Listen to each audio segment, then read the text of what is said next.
Welcome to Faithful Bible Truths. Ang ating pong goal dito ay buksan ang salita ng Diyos at sa biyaya ng Panginoon ay matapat na suriin ang mga talata ng Bible upang ating malaman ang mga katotohanan na tinuturo nito patungkol sa mga mahalagang doktrina at mga issues sa loob at labas ng iglesia sa panahon natin ngayon. Ang ating tatalakayin today ay Jesus is God. Si Jesus ay Diyos. Sa pagkakataon pong ito mga kapatid ay tatalakayin natin ng isang napakahalagang bagay po. At ito'y pinamagatan nating Jesus is God. At ang ating reference verse ay sa kahuli-hulihang chapter ng Bible, Revelations 22 in verses 3 to 4. Alam po naman natin mga kapatid na sabi sa Biblia ay may magpapakilala ng ibang Kristo. At yan po ngayon ay nagaganap na, May Kristo na hindi Diyos. May Kristo na mas mababang Diyos. So, napaka mapanganib po mga kapatid pagkat ang ibang Kristo ay hindi makapagliligtas. Ngayon, bakit po natin natitiyak na ang Panginoong Hesukristo na ipinakikilalang tagapagligtas ang Biblia ay Diyos na nagkatawang tao, Jesus is God. Ay ito po ang ating, para sa akin, ay walang ibang verse na makapagpapakita ng pagka-Diyos ng Panginoong Hesukristo, pagiging pantay niya sa Ama bilang Diyos. Ito po ay, kung papansinin ninyo mga kapatid, ito'y kahuli-hulihang chapter na po ng Book of Revelations. Naganap na po ang lahat ng propesiya, ang mga nasa langit na, ang napupunta sa impyerno, nasa impyerno na. At ngayon po narito sa Revelations chapter 22 in verse 3 and 4 atin pong babasahin mga kapatid. Napakahalaga po na ito'y maunawaan natin, tulungan sana tayo ng Panginoon. And there shall be no more curse. Ibig sabihin mga kapatid, ito'y talagang final event na ho ito. Nasa langit na ho ang kalagayan nito. There shall be no more curse, but the throne of God and of the Lamb shall be in it. So take note mga kapatid, throne, singular. Pero ang nakaluklok po ay God and Lamb. The throne of God and of the Lamb shall be in it. So, isa lang ang throne, pero ang nakaluklok ay God and Lamb. And His servants shall serve Him. As we go along the verse, mga kapatid, ay atin na pong ipapaliwanag ng bahagya, Pag sinabi pong His servants, yung His pertaining doon sa nakaupo sa throne. God and Lamb, ang ginamit pong pronoun ay His and Him. At ito po'y simple lang, singular po in number. Yung God and Lamb, singular in number, nakuluklok sa iisang trono. Throne of God and of the Lamb. So, kung ang Jesus Christ po, ang Lamb of God ay hindi Diyos o mas mababang Diyos, paano naman ho siya luluklok sa isang trono, singular with the Father?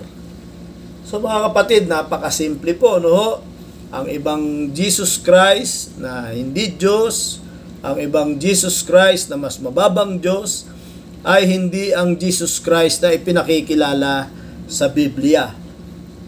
Pagkat ang Jesus Christ na Lamb of God ay siguradong Diyos pagkat siya ay luluklok sa trono ng Diyos kaysa ng Ama bilang Diyos. Singular with the Father in one throne.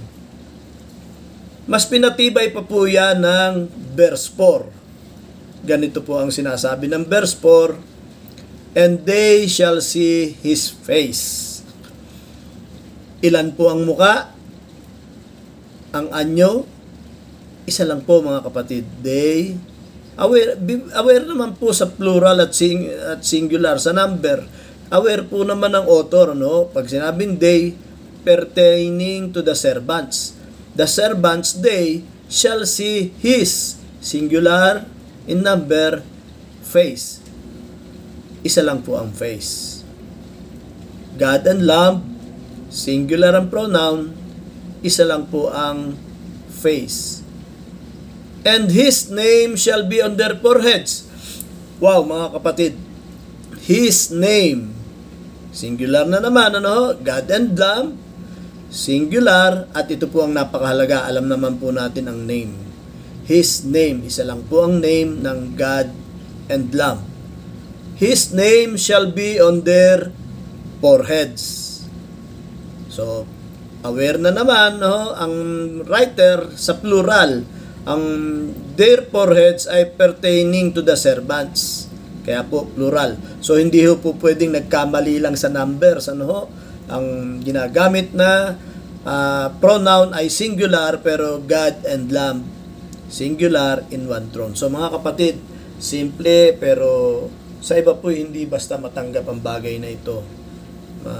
We love them, that's why we bring them the gospel, mga kapatid. Ano po? Gusto nating sila'y makasama sa kaharian ng Diyos sa langit.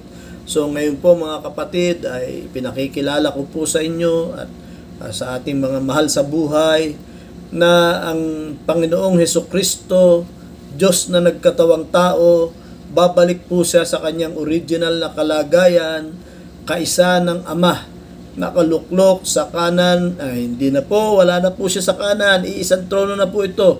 No, I stand corrected, wala na po yung right hand throne. So yung right hand throne po kasi ay sabi ng Ama mismo sa anak, until I make your enemies your footstool. So may limit po, hindi po forever yung trono niya sa right hand ng Father. Ano po? So ito po ay iisa ng trono sa langit. Hindi po tayo malilito. Kanino ba tayo sasamba? Kanino ba tayo mananalangin, sa Ama o sa Anak? No. Isa lang po nakaluklok sa Diyos, sa trono ng Diyos sa langit. God and Lamb, isa lang.